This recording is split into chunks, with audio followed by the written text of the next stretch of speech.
Hoje faz exatamente 60 dias e 2 dias que a gente sentou para conversar sobre a nova Previdência, e a ideia da gente conversar aqui hoje é fazer uma atualização, porque aconteceu muita coisa. 60 dias foi uma loucura, né? E muitas coisas boas, né? Eu acho que sim, tá andando, né? Tá passando. É aquilo que eu sempre digo, eu falo nos programas sempre o seguinte, cara, a política é a arte do possível, entendeu? Então o que passa o que é possível passar. E se amanhã tiver que fazer de novo, e vamos fazendo, é assim que a coisa funciona, não há essa história de revolução, de quebra tudo e começa tudo do zero, isso não funciona, né? Tudo bem? Tudo ótimo. Bruno, o que aconteceu exatamente em 60 dias? Justamente. Então, de novo, um prazer enorme estar contigo aqui. É importante demais a gente ter esse bate-papo, até porque a gente vai atualizando todos aqueles que te acompanham, né? E eles vão atualizando aquelas pessoas que, respectivamente, têm seus contatos. E aqui cabe um parênteses. Eu acho que esse ponto é o ponto fundamental da nossa mudança de paradigma no Brasil. Essa atuação de vocês, a atuação da imprensa, a atuação dos formadores de opinião, daqueles que gostam de política, começou a disseminar o assunto. Sim. E isso trouxe para o Brasil uma mudança cultural que talvez a gente não enxergue hoje, sim, mas no futuro a gente vem enxergar. E aquele dia a gente conversava, e é um negócio interessante, rapaz, porque nós tínhamos algumas expectativas quanto à opinião pública. Sim.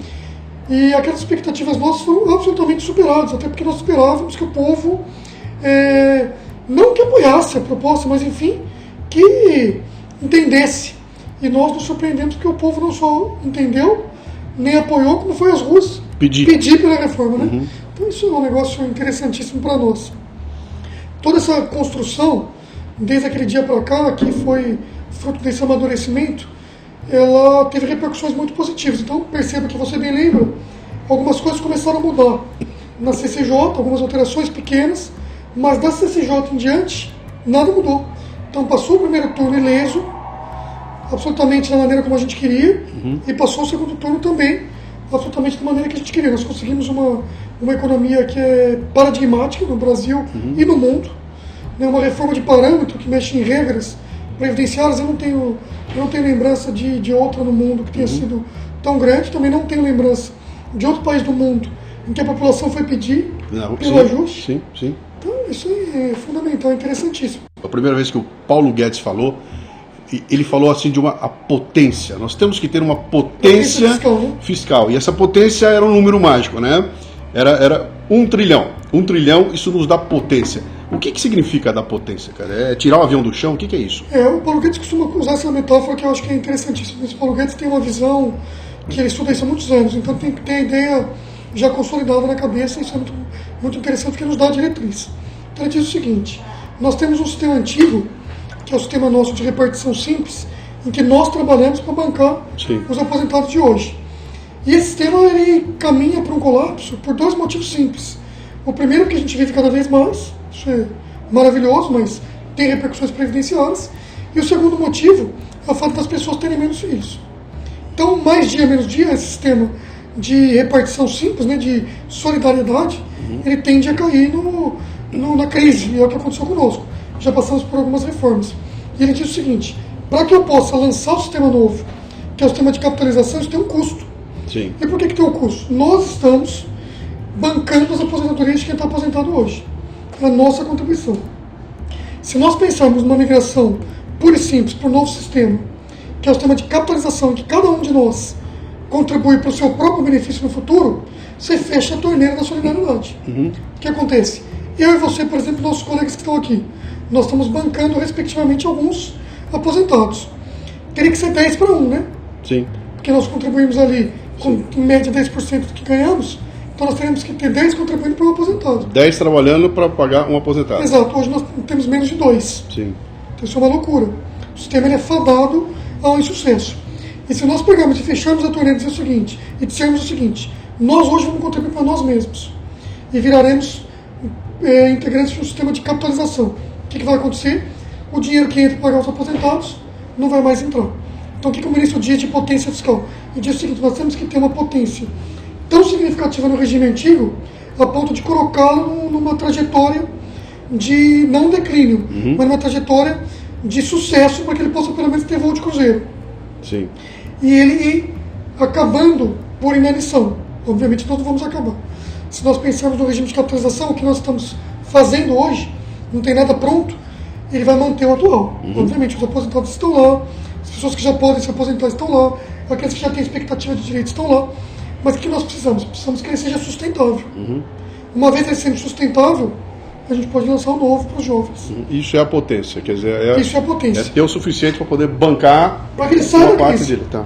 Porque nós temos ali muito dinheiro sendo gasto, quase metade do que a gente arrecada se gasta com previdência. Então, ou você muda essa trajetória e dá essa potência fiscal, que a gente fala que é um tri, e nós chegamos muito próximo disso, só na PEC. E lembrando que a nova previdência não é só a PEC, só mais uma medida que a gente tem, que é o 871, que é o combate à fraude, já dá 200 bi, então nós já estamos além de 1 trilhão. Sim. Então, enfim, isso é mais do que suficiente para a gente encontrar essa potência. Vamos lembrar onde passou. Foi para votação. É aquela coisa fantástica. Você vê o Brasil de madrugada assistindo TV câmera para ver uma votação, cara. Isso é emblemático, né? Muito bacana. Mas passou por ali, foi uma negociação intensa, algumas coisas foram modificadas no meio do caminho, né? E teve um momento que para mim é um momento que marca isso aí, porque por mais que você seja político, por mais que as pessoas tratem a política, quando você vê o Rodrigo Maia entregando o documento para o Alcolumbre e com um nó na garganta, e ele não consegue falar porque ele está genuinamente emocionado, né? A gente saiu um pouco da seara do técnico, entrou num outro caminho, que é eu acho que é essa coisa de que neste momento eu tenho a chance de entrar para a história, né? Isso aconteceu com vocês também? Eu fico imaginando essa turminha assistindo a votação. Sem dúvida, nós ficamos lá o tempo todo, né? Sim. Até nosso bate-papo é interessante, que a gente pode ser até informal.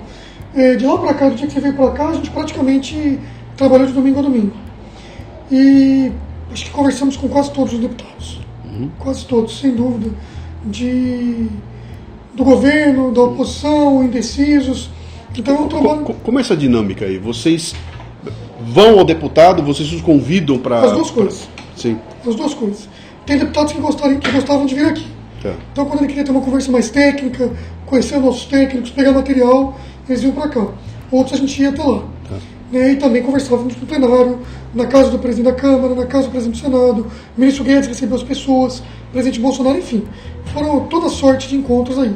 E eu posso te garantir que a gente conversou com quase todos. E isso vai gerando ali dificuldades, pontos positivos, pontos negativos, negociações, mudanças, estresse e amizades. Então, rapaz, a hora que você está ali no meio do plenário e que você vê que o texto foi votado, você se emociona. Nós nos emocionamos, é um negócio assim impressionante, é bacana, e foi um clima interessante, né? Sim. A primeira votação, fundamentalmente, foi um clima assim, muito bacana, não só por entrar para a história, eu acho que até para você conseguir ver o fruto do trabalho, que não foi simples. Imagina. Eu, particularmente, no meu caso específico, eu estou nisso há 3 anos, né? Trabalhando especificamente na reforma da Previdência há 3 anos, escrevendo texto, mudando, conversando, discutindo, enfim, você... Rapaz, é emocionante. Daí até uma coisa bacana, o pessoal tem me perguntado o seguinte: ô Bianco, o que você acha desse protagonismo do Congresso, do Rodrigo Maia, isso foi bom, isso foi ruim? Rapaz, eu acho que não tem protagonismo, foi ótimo. Sim. Eu acho que isso aí foi o caminho comum das coisas. Nós vivemos uma democracia, em que as pessoas estão pensando muito em protagonismo, um aparecer mais que o outro. Eu acho que não houve isso. Na primeira fase foi nossa. Sim. Você esteve aqui na primeira fase. Sim. Nós tínhamos acabado de construir o processo. Na segunda fase é a fase do Congresso, em que nós somos coadjuvantes. A gente está ali para esclarecer, para mostrar os nossos pontos, por que nós pensamos nisso, por que nós pensamos naquilo, para ceder em algum ponto, para esclarecer. Então, enfim, eu acho que tudo para mim foi absolutamente... É um grande jogo, e as pessoas parecem que têm dificuldade em entender que tem uma dinâmica nesse processo que, por mais, que você não consegue mudar, né? Não. É um jogo de futebol. Uma hora brilha o goleiro, outra hora brilha o zagueiro, outra hora brilha o atacante. Cada um ao seu ponto e no fim a gente ganha o jogo, eu repito, se cada um não fizer o seu papel, a gente não anda. Sim. E é importante que assim seja na democracia. A gente brinca que é o check and balances, né? Sim. O pessoal fala que os poderes estão no sistema de freios e contrapeso. Eles se fiscalizam. Sim. E caminham conjuntamente mesmo. Cada um se influenciando ali no outro positivamente. E é assim que tem que ser. Então o presidente da República tem que ser um papel fundamental. O ministro tem que ser um papel fundamental. E nossa equipe, sem dúvida, Rogério Marinho, nós aqui. E a Câmara também. Claro. E aí a Câmara no papel do Rodrigo Maia, que foi guerreiro. que fez acontecer. Isso é fundamental. Assim que funciona. E vamos reconhecer aqui, a oposição também tem um mérito dela, Sem dúvida. por obrigar que algumas coisas que não foram vistas fossem vistas, correções foram feitas, e de novo, é aprovado o que é possível. Sem dúvida. E é isso Eu que é o tive momento. conversas frequentes com a oposição. Nós cedemos num ponto da oposição, que era a regra de cálculo, Sim. mudar de 15 anos da transição para homem, de 20 para 15. Então foi uma contribuição inestimável da oposição, que é assim que funciona. Eles participaram do diálogo de maneira clara, franca e objetiva. Acho que é construtivo demais, propositivo. O Brasil mostrou que evoluiu muito. Sim. Não só no Senado, desculpa, não só na Câmara, mas no Senado e a sociedade, fundamentalmente. Isso é um ganho. Eu repito, nós vamos colher o fruto dessa cultura logo ali à frente. E eu te falo porque ontem eu recebi um e-mail no Garoto, via Paulo Guedes, que mandou um e-mail para Paulo Guedes, que vai ter um teatro na escola, que ele vai ser o Paulo Guedes, numa audiência pública, e que ele quer defender a Previdência. Que legal. Isso aí é um negócio que é... Olha, ficou arrepiado, porque isso aí... Quando que a gente pensou que as pessoas gostariam de fazer algo? Na minha época de faculdade, se alguém falasse isso aí, ou na minha época de escola, acho que ninguém sabia o que era. Entrou na cultura. Deve ter uma escola de samba no carnaval do ano que vem com o tema Nova Previdência. Você que é um cara influente, você podia sugerir, rapaz. Eu faço questão, eu sempre tive vontade de participar do desfile. Vai ser uma beleza, cara. Deixa eu te perguntar uma coisa aqui. Agora está na mão do Senado. Né? O que acontece agora? Toda essa dinâmica que vocês executaram na Câmara se repete para o Senado? Vocês vão conversar com todos os senadores? Sem dúvida, tudo outra vez? Tudo de novo? Com algumas diferenças. O calendário do Senado é um calendário mais abreviado, até porque são poucos membros, né? E representando os estados. O Senado Federal já esteve conosco durante todas as discussões. Sim. O Senado montou uma comissão e o próprio senador Tasso, que hoje é o relator, acompanhou todos os trâmites. Então o Senado Federal protagonizou todas as discussões, se não todas, mas grande parte delas, já conhece, se miscuiu no tema e agora começam as discussões. Regimentalmente também tem uma diferença. No Senado Federal não tem uma comissão especial. Quando você teve aqui, a gente estava conversando sobre isso. Tinha a comissão, a CCJ, Sim. comissão especial e plenário. No Senado Federal é CCJ e plenário direto. Ok. Tem uma comissão a menos. Ok. Se vocês trabalhavam com uma expectativa de... Eu acho que eu li ou ouvi alguém falando que em setembro o bicho estava madurinho. Continua valendo? Eu diria o seguinte, para ser conservador, acho que a gente começa outubro com ela promulgada. Os primeiros dias de outubro ela estará promulgada. Tem que ter revisão de texto, algumas burocracias internas, mas eu acho que volta em setembro e estaremos prontos com a nova Previdência aí em promulgação em outubro. Isso é maravilhoso. Tá. Está promulgada. A partir de agora, mudamos as coisas. Como é que essa mudança se reflete no dia a dia das pessoas, no mercado? O que acontece? Primeiro ponto, os efeitos da proposta, de uma proposta de emenda constitucional de Previdência, são diferentes. Então a gente tem efeitos imediatos e efeitos imediatos. Né? Eu costumo separar assim. Os efeitos imediatos são os efeitos da própria proposta. Que são efeitos que não geram mudanças tão imediatas assim na vida das pessoas. Então o primeiro ponto é o seguinte: quem está aposentado não muda nada. Quem já pôde se aposentar não muda nada. Os efeitos de aposentadoria serão a partir do fato gerador do benefício. Então, por exemplo, se for pensão por morte, só quando tem o fato gerador da pensão. Se for aposentadoria, só quando a pessoa tem o direito de se aposentar, ela angariou todos os direitos ao benefício. Então ele vai ser diferente no tempo e a longo prazo. E é por isso que a gente costuma calcular em 10 anos. Agora, no primeiro ano já temos efeitos. A partir de 2020, por exemplo, questões tributárias. A mudança de alíquota, como é uma mudança tributária, ela sofre o efeito da anterioridade. Anterioridade, ok. Então ela pode ser cobrada 90 dias depois da publicação da proposta, da promulgação. Então, enfim, são vários efeitos. Mas não obstante esses efeitos imediatos, que são os efeitos que nos trarão a potência fiscal que você bem citou nos próximos 10 anos, nós temos efeitos imediatos, e que já começam a surtir no momento que já vai mudando as coisas na tramitação. São os efeitos de mercado, a credibilidade do Brasil, externa e interna, o investimento no Brasil, também externo e interno, e isso está mudando. Ontem eu passei pelo Congresso Nacional por conta da votação da MP da Liberdade Econômica e, coincidentemente, a gente foi abordado por muitas pessoas, eu e o Rogério. Então as pessoas estão começando a gostar mais ainda do tema.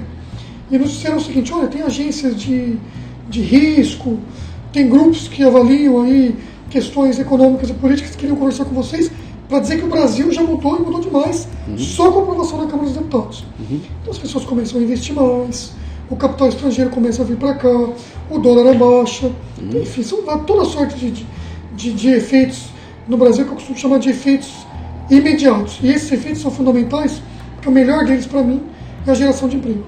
Sim. Então, investimento traz emprego. Nós temos um estudo que eu até comentei contigo na outra oportunidade, da Secretaria de Política Econômica. Você deu um número lá. Estão dizendo ali que em 2022, ou próximo a 23, quase 8 milhões de empregos. Só pela alteração previdenciária. E eu acredito porque é factível. Legal. Vamos pegar o seguinte, a gente já conversou a respeito disso lá atrás. Então, se não mudou nada, vamos passar direto. Se mudou alguma coisa, você me dá a dica aí. Regra de transição, mudou alguma coisa? Sinceramente, eu não lembro se quando conversamos tinha ou não essa nova regra, mas veio para a proposta e foi aprovada na Câmara uma nova regra. Sim. Que é a regra que traz 100% do pedágio. Tá. 100% do tempo que falta para a pessoa se aposentar. Isso vale para todos os brasileiros. É uma regra que não faz distinção entre servidores públicos e trabalhadores civis. Todos que conseguirem 100% a mais, ou pegar o tempo que falta, trabalhar o tempo que falta a mais, que é 100% de pedágio do tempo faltante, vai poder se aposentar com algumas mudanças simples, mas essa transição é uma transição nova e que beneficia muitas pessoas. Ela torna um pouco mais branda a transição para algumas pessoas, especialmente que estavam mais próximas da aposentadoria. Quanto menos falta, menos o pedágio. Obviamente tem idade mínima. Claro. Todo mundo no Brasil, a partir da aprovação da PEC, vai ter idade mínima. Mas ela coloca um pedágio mais, não é um pedágio brando, mas é um pedágio mais simplificado para aquelas pessoas que já estão mais próximas da aposentadoria. As mudanças para o brasileiro serão mudanças indiretas. Sim. O Brasil melhorará. A condição de trabalho melhorará. O saneamento básico, os investimentos melhorarão. Agora, obviamente, qualquer tipo de ajuste previdenciário ele não vem para aumentar. Sim. Não tem como. Necessariamente, quando você pede um ajuste previdenciário à população, você está pedindo para ele duas coisas. Você vai trabalhar um pouco mais e vai receber um pouco menos. Isso aí. Não tem como. Tempo de contribuição. O tempo de contribuição foi essa alteração que ele disse. Tá. Mudou um pouco. De lá para cá, da nossa entrevista, para cá, o tempo de contribuição das mulheres baixou de 20 para 15. Ok. Durante todo o período. E para os homens, durante a transição, baixou para 15. Durante transição só? Só os homens que estão na transição. Ok. Os novos entrantes pegaram 20 anos. 20 anos. Só lembrando que isso não é nada absurdo, até porque as pessoas mais pobres no Brasil já se aposentam, homens com 65,5, mulheres com 61,5, e a média dos dois, 19 anos e meio de contribuição. Então, quer dizer, não é nada fora do comum. Sim. Auxílio-doença. Também não mudou nada. Não mudou nada. Também teve uma alteração significativa na pensão por morte. Esse era o próximo ponto. Exatamente. Aqui. Deixa eu só te botar Eu ouvi, inclusive em plenário, o pessoal mostrando contas lá. O senhorzinho que ia ganhar 1.000, agora vai ganhar só 600, entendeu? Quando ele morrer, a viúva que tinha 1.000 só vai ter 600, há uma queda, etc e tal. E isso estava sendo apontado como uma penalidade muito alta para ser paga lá, né? O que aconteceu? Esse aí é mais um ponto que eu acho que eu brinquei contigo, brinco de novo, do que eu chamo de pós-verdade. Tá. O pessoal transforma uma realidade, tira do contexto e tenta criar como algo verdadeiro. Eu não digo que é mentira, porque na prática a lógica de cálculo é pensão por morte é 60% do valor do benefício. 50% mais 10% por dependente. Então imagine por hipótese. 50% mais 10% por dependente, então sempre parte de 60%. Sim. Já que uma pensão pressupõe ter um dependente. Então, morre o marido, por hipótese, fica a esposa. Ela recebe 60%. Se ela tiver um filho, ela recebe 70%. Tá. Essa é a regra geral. Essa é a regra geral que foi na proposta. Tá. Como era a regra anterior? Não, essa é a regra da proposta. Essa é a regra da proposta. Daí tinha uma idiosincrasia aqui na proposta. Tinha uma diferença simples. Isso aconteceria independentemente da pessoa receber ou não salário mínimo. Sim. Então, o que poderia acontecer na prática com a proposta enviada ao Congresso Nacional? Poderia ocorrer um fato de uma viúva ou um viúvo receber, se só ela remanescer, receber 60% do valor do salário mínimo. Okay. Então, daí que eles dizem isso. O que aconteceu durante a tramitação? durante a tramitação já se alterou isso, com uma conformação política muito interessante com a bancada das mulheres, especialmente com a bancada evangélica, se construiu o seguinte: a pessoa nunca vai ganhar menos que o salário mínimo, desde que ela não tenha renda. Então vou pegar o mesmo exemplo que eu dei. Se morre o marido e remanesce só a esposa, ela não tem emprego, ela receberia, pela regra encaminhada, 60% do salário mínimo. É isso? Ok. Como ela não tem renda, o que se acresceu foi o seguinte: ela tem renda formal? Não tem. Ela vai receber salário mínimo. 100% do salário mínimo. 100% Ok. do salário mínimo. Ah, imagina por hipótese que essa pessoa, mesmo exemplo, só que ela recebe um salário mínimo como empregado. Ou ela recebe um salário mínimo de benefício da Previdência, de aposentadoria. Daí outro, ela vai receber o salário mínimo dela mais 60% do salário mínimo do marido. Ok. Então, quer dizer, na prática, ninguém no Brasil vai ganhar menos que o salário mínimo. Nunca menos que o salário mínimo. Nunca. Ok. Perfeito. Essa Perfeito. foi a alteração. E para esclarecer esse ponto, por conta desse movimento que você mesmo bem viu dentro do Congresso Nacional e na mídia, nós fizemos uma portaria esclarecendo o que é renda formal e esclarecendo essa questão específica de que ninguém vai ganhar menos salário mínimo. Se ela tiver uma renda e essa renda, ainda que seja renda, não seja superior ao mínimo, ela vai receber a renda dela mais o salário mínimo. Ok. Ela só poderá receber 60% do mínimo se ela tiver uma renda e essa renda for superior ou igual ao mínimo. Ok. Então, na prática, ninguém ganha menos que o mínimo. Ok. Perfeito. Perfeito. Questão de estados e municípios. Ali houve houve um estresse ali nesse processo todo lá, né? Sem dúvida. O que aconteceu com essa... O que aconteceu foi o seguinte: houve um movimento político em que, sendo muito franco, não se viu o apoio dos governadores e dos prefeitos, alguns sim, né? Eu não posso generalizar nunca, mas alguns não apoiaram a nova Previdência. E não obstante não apoiarem, estariam colhendo os frutos da Previdência. Então ficaria para o governo federal e para o Congresso Nacional todo o ônus de se aprovar algo que se aplicaria diretamente a estados e municípios. E tiraria os estados e municípios de um problema grave, talvez o maior problema que eles enfrentam hoje, que é sim a Previdência. Sim. Então se tentou essa conformação, eu acho que com muito êxito, evoluiu-se muito, mas se optou, isso foi uma decisão do Congresso Nacional, que é soberano, que é legítimo em fazer isso, por não dispor sobre isso. E não é um equívoco, não é nada errado, até porque haveria uma ingerência de uma norma federal no âmbito dos estados e municípios. Eu acho super correto do ponto de vista técnico. Não vejo nada errado, acho que é isso que tem que ocorrer. Eu defendo veementemente que estados e municípios entrem, até porque é assim hoje. Hoje, nosso artigo 40 da Constituição Federal, que trata de servidores públicos, já trata de servidores públicos de estados e municípios. No entanto, mesmo que eu ache que é perfeitamente aplicável e necessário que eles entrem, eu também preciso ser honesto para dizer o seguinte: não está errado o que os deputados e senadores fizeram. Desculpa, o que os deputados fizeram. Do ponto de vista técnico, não foi um equívoco, e a proposta ficou robusta nesse ponto. No entanto, o posicionamento do governo e de muitos deputados, também de muitos senadores, é que eles voltam a entrar. E o apoio dos governadores nesse ínterim tem aumentado cada vez mais.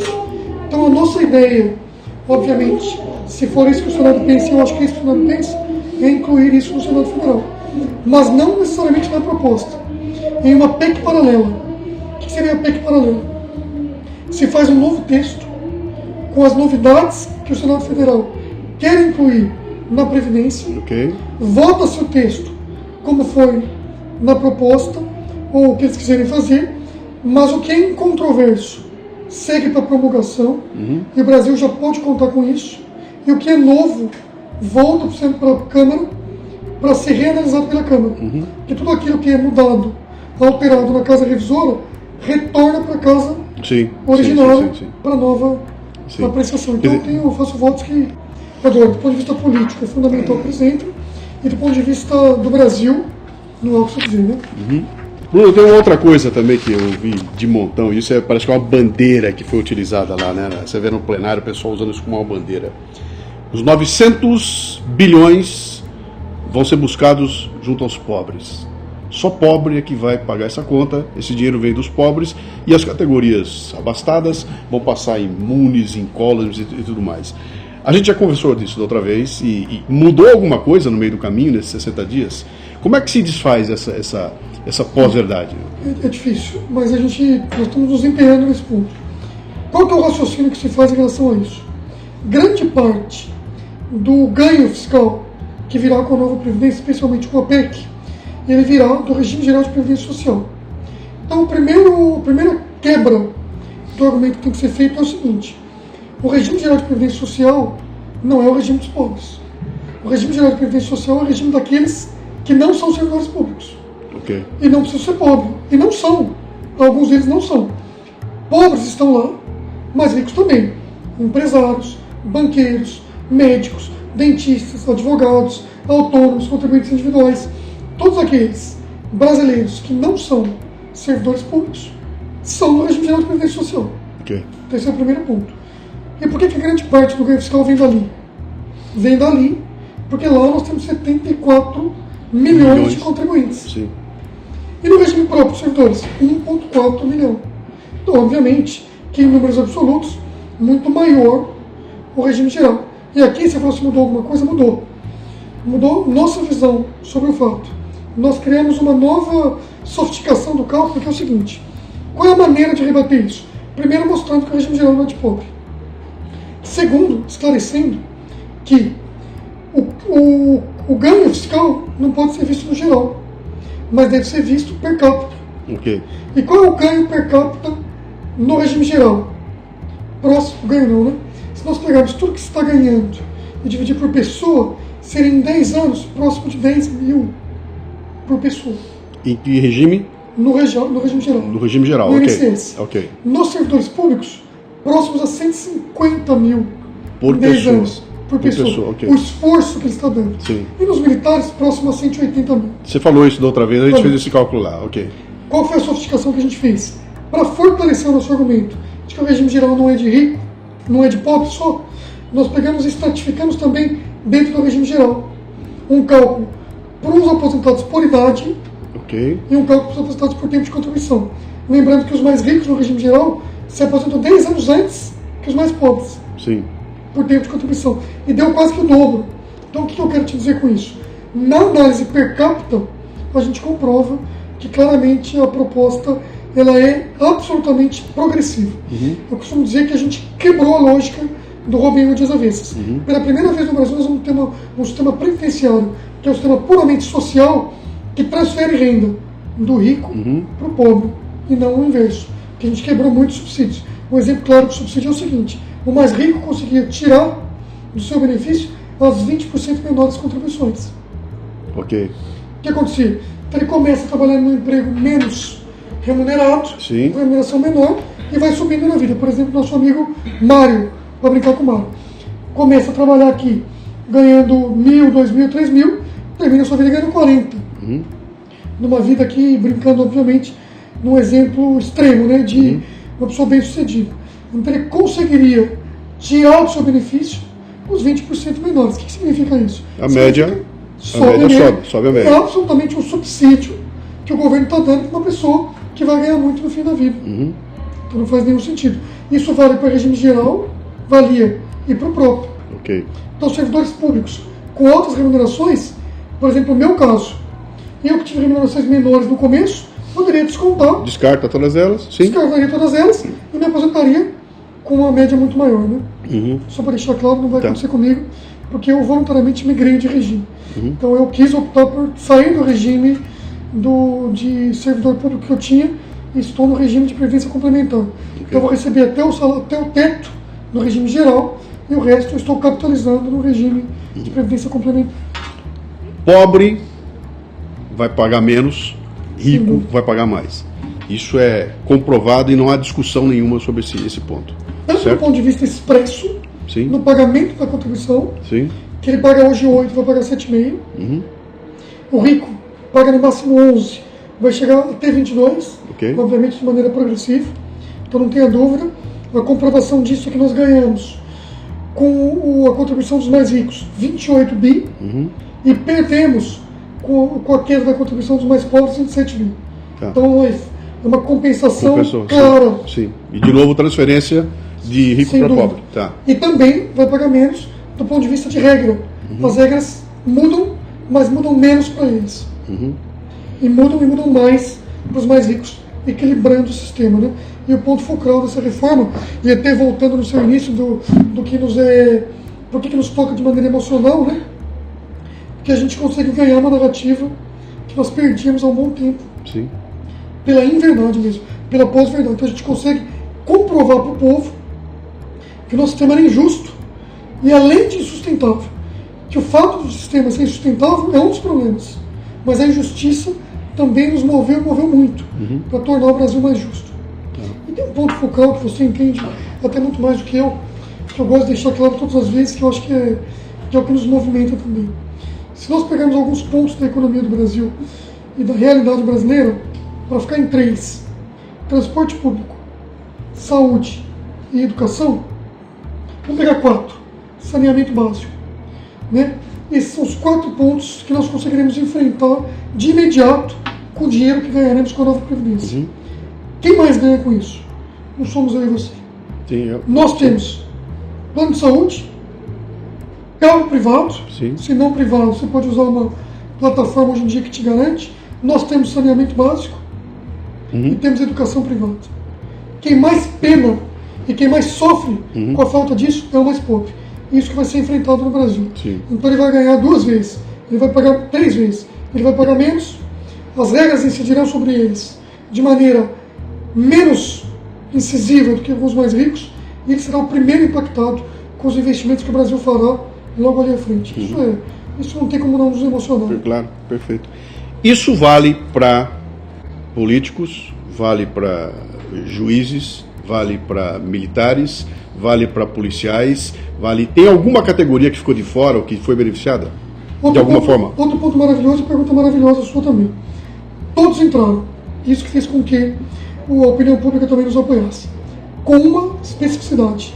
O dos militares não está nessa proposta. Tá. Os militares caminham num projeto de lei específico, que deve entrar em pauta agora em breve. Que está explicado no programa que a gente fez anteriormente, Sim, 670. sim. A gente falou bastante disso lá. Só para deixar claro e remeter os nossos ouvintes aí a essa alteração. Tá. Então, essa conversa de que estão prejudicando os pobres e não mexeram naqueles... Isso é papo furado. Conversa furada, e eu diria do passado. Do passado. Sim, já passou. Já conseguimos transpor essa cortina de fumaça. Sim. Em outubro, nasce a nova Previdência. Eu que estou aposentado não tenho que fazer nada. Eu não tenho que ir no banco refazer nada. Eu não preciso reunir documentação. Não preciso provar que eu estou vivo. Não preciso fazer nada disso. Continua normalmente e eu não vou sofrer nenhum tipo de, entre aspas, nenhum tipo de sanção por causa da nova Previdência. É isso? Isso. Exatamente isso. Quem está aposentado não muda nada. Quem já tem o direito de aposentar já cumpriu as regras. Mesmo que não queira, também não muda nada. Pode exercitar esse direito quando quiser, porque já garantiu todos os direitos. E aqui eu aproveito o seu programa, peço até para quem estiver nos filmando aqui, para a gente deixar muito claro esse ponto, que é a primeira vez que eu vou falar sobre isso. Eu estou sendo muito demandado por uma questão, e ainda ninguém falou sobre isso, vou aproveitar que você está me dando essa oportunidade. As pessoas que já recebem pensão e já têm o direito de se aposentar, mas não querem, estão me perguntando o seguinte: eu preciso correr para me aposentar, sob pena de eu perder a pensão no futuro, ou não? Então eu vou deixar mais claro para que todos nos entendam. A pessoa já recebe pensão, que o marido faleceu, ou a esposa faleceu, e já tem os direitos para se aposentar. Apenas não quer fazê-lo. Sim. Porque ela quer continuar trabalhando. Eu acho que não precisa aposentar, mas já tem o direito de se aposentar. Mas quer exercitar no futuro. Portanto, já tem pensão por morte, já tem direito adquirido à pensão. E já tem direito adquirido ao benefício de aposentadoria. Porque já cumpriu todos os requisitos. Apenas não exercitou. Essa pessoa pode ficar tranquila. Ela pode se aposentar quando ela quiser. Logicamente com as regras que ela já adquiriu. Sim. Ela não pode contar mais tempo, tudo. Mas com as regras que ela já adquiriu, com o direito adquirido à aposentadoria e com o direito adquirido à pensão, ela está absolutamente garantida. Então fiquem tranquilos. Repito, Legal. Quem já está aposentado, quem já pode se aposentar, quem já recebe benefício, seja de pensão por morte, ou aquele que já tem os direitos para se aposentar, mas não quer se aposentar agora, pode ficar tranquilo, nada muda para você. Pô, que bom você fala, porque eu ouvi isso. Cara, corre, aposenta rápido, porque senão os caras vão mudar tudo e você vai dançar. Isso não procede. Tá. Não procede. Perfeito. Qual é a diferença para professor, Polícia Federal, militares? A gente já passou por isso, mas deixa eu pegar uma categoria que é nervosa, professores, né? Categoria que eu me lembro que teve uma discussão muito grande, até porque ele tem um poder de mobilização bastante grande lá, né? O que aconteceu com professores, com professoras, né? Como é que esse novo desenho impacta na carreira? Veja só, eu vou até aproveitar e vou esclarecer um ponto sobre a nova regra de previdência, sobre a nova regra de transição que nós falamos no início, que vale também para professores. Tá. Então eu vou trazer algumas premissas, vou tentar ser muito claro e básico para que todos nos entendam. O primeiro ponto é o seguinte: a nova previdência traz idade mínima para todos. Então todos no futuro terão idade mínima. E na regra de transição também. E nós temos 3 regras de transição no regime geral, uma no regime próprio e uma nova, que é aquela que eu te disse. A nova, ela é mais benéfica, porque ela garante a pessoa se aposentar com uma idade mínima menor do que a regra atual, com uma idade mínima menor do que as regras de transições propostas, atual que eu digo é a da PEC nova, né? Então a pessoa terá um benefício. Ela vai ter uma idade mínima reduzida e vai ter que cumprir só o pedágio de 100%, mas com uma idade mínima menor do que a da PEC e com uma idade mínima menor do que a das outras transições. Portanto, ela é benéfica. Me coloca isso como um exemplo. Vamos lá, vamos para números, né? Vamos. Eu sou um professor, estou trabalhando já, arredonde os números aí para a conta ficar boa aí, né? Primeiro ponto, para ficar muito claro. O professor, como aquelas pessoas que trabalham expostas a algum tipo de trabalho que faz mal para a saúde, como policial, tem aposentadorias especiais. Okay. Então, idades mínimas e tempos de contribuição reduzidos. Okay. Isso está mantido na PEC. Obviamente com diferenças. Todos contribuem. Todos participarão da nova Previdência. Mas eles terão suas aposentadorias especiais mantidas. Como ficam as regras de transição? Nós temos uma regra de transição que ela é por pontos. Em que a pessoa pode somar a idade dela com o tempo de contribuição que ela já tem. Okay. E chegar num ponto, que é muito parecido com o que tem hoje, para cálculo, que é o 85-95, o 86-96, que a pessoa soma o tempo Sim. com a idade e se aposenta. Ok, eu estou trabalhando há 20 anos e acabei de completar 50 anos de idade. Soma 20 com 50, deu 70. Isso. Se tiver na pontuação necessária... Você teria que ter mulher 86. Mulher teria que dar essa soma 86, ou seja... Homem 96. Ela teria que ter... E ela vai subindo Okay. ao longo dos anos para a gente terminar a transição. Ok. Outra transição da regra geral. Transição de idade. Uma transição que pega pura e simplesmente a idade. Então a pessoa tem uma idade, você coloca a idade mínima e deixa ela se aposentar da maneira que ela já se aposentaria, com o seu tempo de contribuição, mas ela precisa chegar na idade mínima. Outra transição, para aquelas pessoas que já estão muito próximas de se aposentar, faltam só 2 anos. O que a proposta faz para eles? Eles podem se aposentar com o que a gente chama de pedágio. O que é o pedágio? É um tempo a mais que ela vai trabalhar. Okay. É como se fosse um pênalti. Sim. Você está trabalhando aqui, faltam 2. Eu coloco 50% a mais para você. Então vai faltar 3. Esse é o pedágio. Ok. Se não existisse isso e ela fosse cair nas regras novas, ela teria que trabalhar muito mais que isso. Muito mais que isso. Como ela está perto da chegada... faltam 2 anos. Ok. Olha, falta quanto para você? Falta 1 para mim. Você vai trabalhar 1,5. Ok. Se falta 5, eu vou trabalhar... Nesse caso que falta 5, não dá. Porque okay. É só para quem falta até 2. Ok, tá bom. O que falta 5 vai cair em outra regra, que é a que você está me perguntando. Que eu vou te dar um exemplo, que vale para todo mundo, inclusive para professores. Então o que a gente fez? Nós colocamos uma idade mínima menor, o Congresso colocou. Então se você tivesse que esperar até os 55, você vai ter uma idade de 55, e faltam para você 2 anos. Vai faltar 4 anos. Você coloca 100% a mais. Então você põe a idade mínima, se falta 1 ano, você vai colocar 2 anos. Então se a pessoa se aposentaria com 60, hoje ela vai poder se aposentar com 57 mulher. E falta 1 ano para ela. Ela vai colocar 57 mais 2 anos. 2 anos, tá. Esse é o caso. Tá. Específico. Homem, 60 anos. Então ele tem 55 anos. Ele vai ter que ir para 60 anos. Falta 1 ano de contribuição para ele. ele vai ter que ter 60 anos e... 2 anos de trabalho. Tá. Esse é para a turminha que está na boca do... Não, essa vale para todos. Essa vale para todo mundo. A do 100% vale para todos. A do 50% vale só para quem está na boca. Tá. Quem está na boca, só metade. Quem falta 50%, quem está longe ou perto, como queira, escolhe 100%. Importante, o que vai acontecer é o seguinte, vai lhe ser aplicada a regra mais simples. A que for melhor para ele. Tá. Quem está ouvindo a gente aí deve estar com a cabeça explodindo, porque é muito número um em cima do outro. Tem um lugar que eu posso procurar e fazer esse cálculo? Existe onde eu posso fazer isso? Sem dúvida. Para começar, quem já está próximo ou quem já está no sistema hoje, pode acessar o Meu INSS. Meu INSS. Que é um aplicativo do INSS.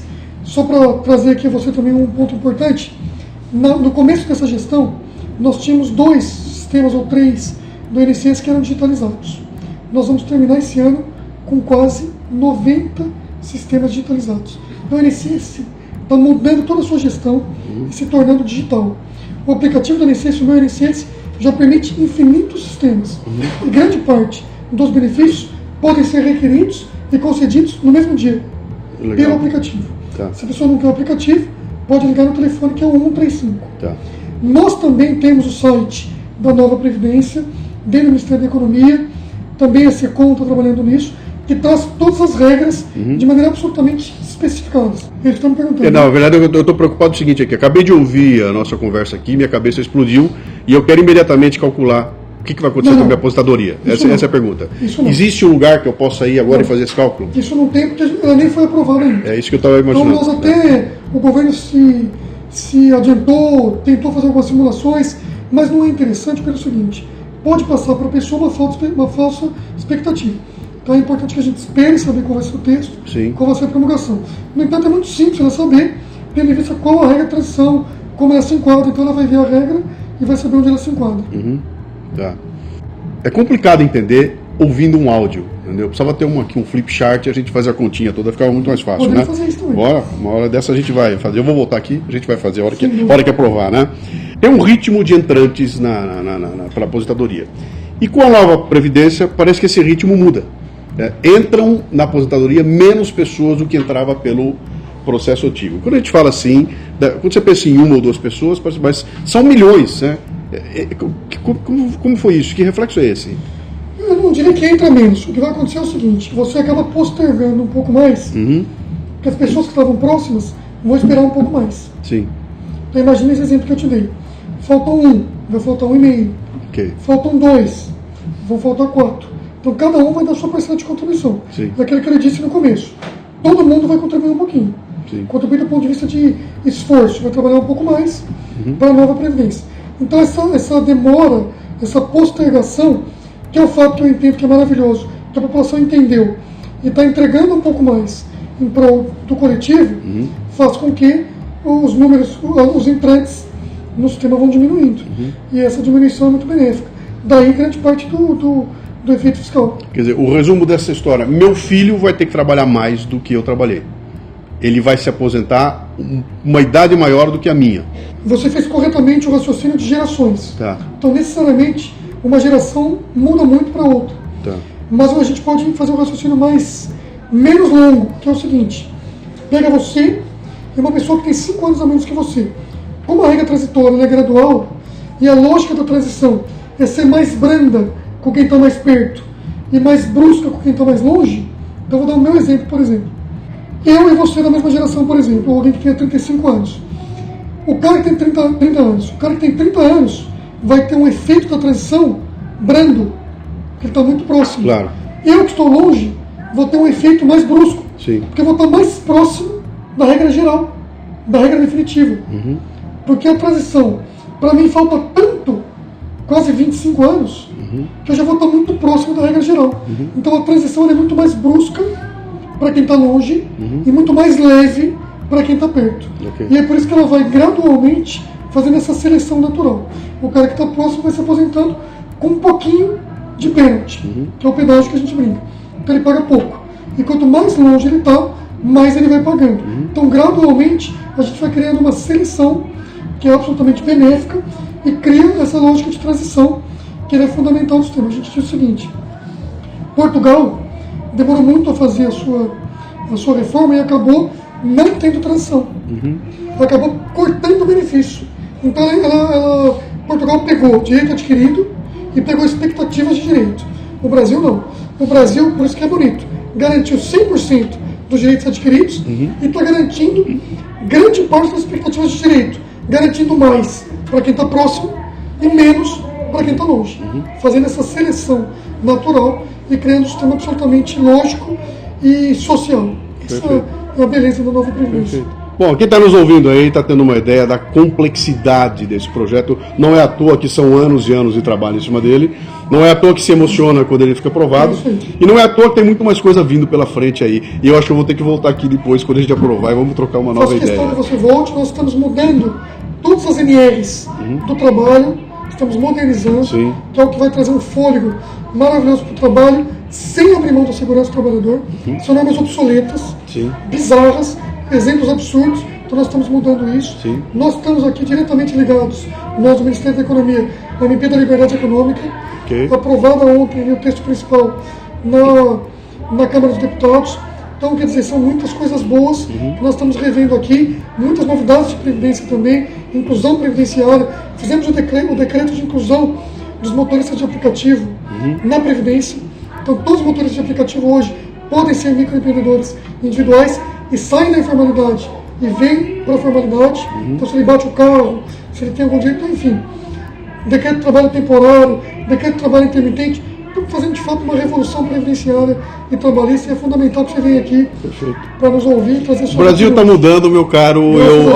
Em meu nome, em nome de muita gente que está escutando aqui, eu quero te agradecer, cara. Graças a Deus. Pelo empenho Eu e sou seu fã. pela vontade de fazer acontecer a mudança. Sempre que você vem aqui, meus dias ficam melhores, porque eu te escuto, Que é isso. eu recebo a opinião pública aqui, representada por você, e fico feliz de ter essa abertura e falar com todos que te escutam. Muito obrigado. Prazer é meu. Café Brasil.